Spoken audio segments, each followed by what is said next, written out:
Hi everyone, welcome back to my YouTube channel. This is Nikita Gusai and I hope आपने मेरा कल वाला video देखा होगा जहाँ पर मैंने आपको बताया है कि कुछ सारे इम्पॉर्टेंट टॉपिक्स से रिलेटेड मैंने एक वीडियो बनाई है जो आपकी बैक एग्ज़ाम से रिलेटेड बहुत ही इम्पॉर्टेंट वीडियो है। सो आप लोगों ने अगर वो नहीं देखा है तो मुझे पहले इस वीडियो के बाद जाके आप वो वीडियो भी पक्का से देख लेना। सो आज के वीडियो का टाइटल होने वाला है टाइटल मतलब आज का वीडियो का जो हमारा मेन मोटो है दैट इज़ कि मॉक टेस्ट में मार्क्स क्यों नहीं आ रहे हैं। ठीक है, तो ऑफ कोर्स मॉक टेस्ट में मेरे भी कोई बहुत अच्छे मार्क्स नहीं आ रहे थे कुछ टाइम तक। ठीक है, अभी मैंने आज का मॉक टेस्ट अभी दिया नहीं है, मैं अभी दूंगी मॉक टेस्ट। तो मैं बस आपको एक तरीका बताना चाहती हूँ कि आप मॉक टेस्ट को कैसे अपेयर करो। ठीक है, अब मैंने जो मॉक टेस्ट देती हूँ मैंने गाइडली एक वेबसाइट है उससे जो मैंने पेड मॉक टेस्ट है वो लिए हुए हैं। That is around IPPS PO के लिए लिए हुए मैंने, प्रीलिम्स के लिए अभी फ़िलहाल।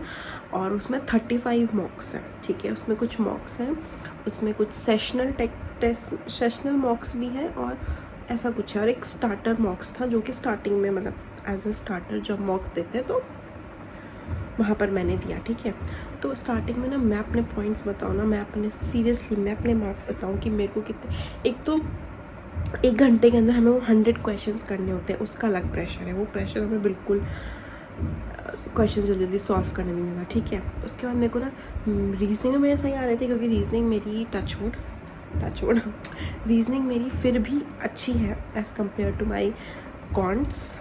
एंड इंग्लिश भी ठीक है, इंग्लिश में भी सही आ रहे थे, बट दिक्कत आ रही थी कॉन्ट्स में। तो मेरे कॉन्ट्स में जो है वो स्कोर अचीव नहीं हो पा रहा था। मेरे जो टोटल जो स्कोर बन रहा था वो not more than 35, max to max 38 point something था मैक्स। ठीक है, पिछले एक हफ्ते तक। फिर एक हफ्ते के बाद मैंने क्या स्टार्ट किया, एक हफ्ते के बाद मैंने स्टार्ट किया अपने मॉक टेस्ट को एनालाइज करना। ठीक है, मैं बताती हूँ, अगर आप मॉक टेस्ट दे रहे हो मॉक टेस्ट दो, मॉक टेस्ट देने में कोई बुराई नहीं। मॉक टेस्ट देने के बाद ये नहीं कि आपके स्कोर नहीं बने तो आप ऐसे बैठ जाओ कि स्कोर नहीं बने, नहीं।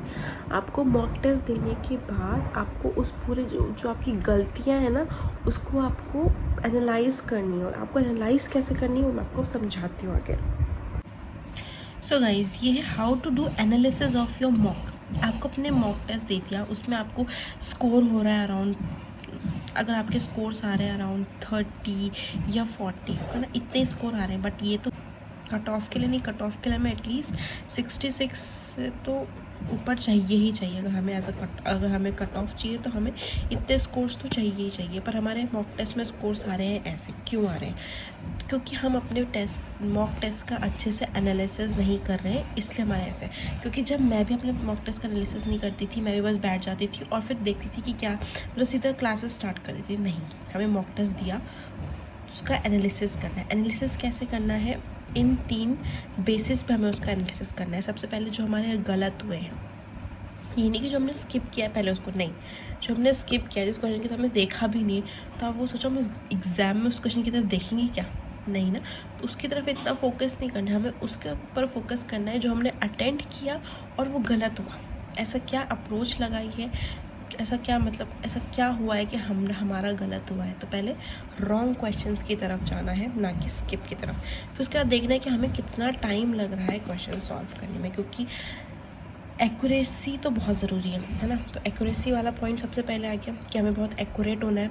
उसके बाद टाइम भी उतना ही इम्पॉर्टेंट है, क्योंकि सिर्फ 1 घंटा मिलता है 100 क्वेश्चंस के लिए सिर्फ 1 घंटा मिलता है। तो एक्यूरेसी के साथ साथ टाइम भी उतना इम्पॉर्टेंट है। टाइम के लिए हम ये देखेंगे कि हमने एक क्वेश्चन में कितना टाइम लिया। ठीक है, अगर हम पजल्स की बात करें तो puzzles max to max 2-2.5 minute में पजल्स हो जाना चाहिए।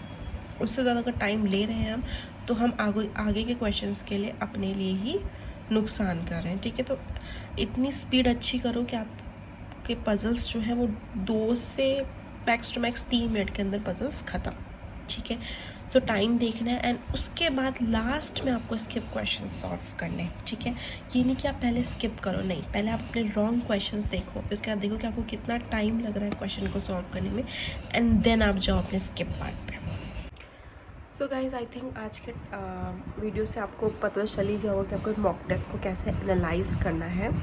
और आप भी ये शुरू करो, मैंने भी किया है अभी 1 हफ्ते से। पहले मैं नहीं करती थी तो मैं भी मार्क्स बढ़ ही नहीं रहे थे, बट अब धीरे धीरे मार्क्स बढ़ रहे हैं, ठीक है। और ये ट्राई करो और उसके बाद मुझे बताओ कमेंट सेक्शन में कि क्या आपके साथ भी ऐसा हो रहा है, ठीक है। और ये स्ट्रेटजी ट्राई करने के बाद क्या आपके मार्क्स बढ़े हैं या नहीं, ठीक है। So yeah that was it for this video. मिलते हैं अगली वीडियो में। Till then all the best and तैयारी करते रहो। बाय।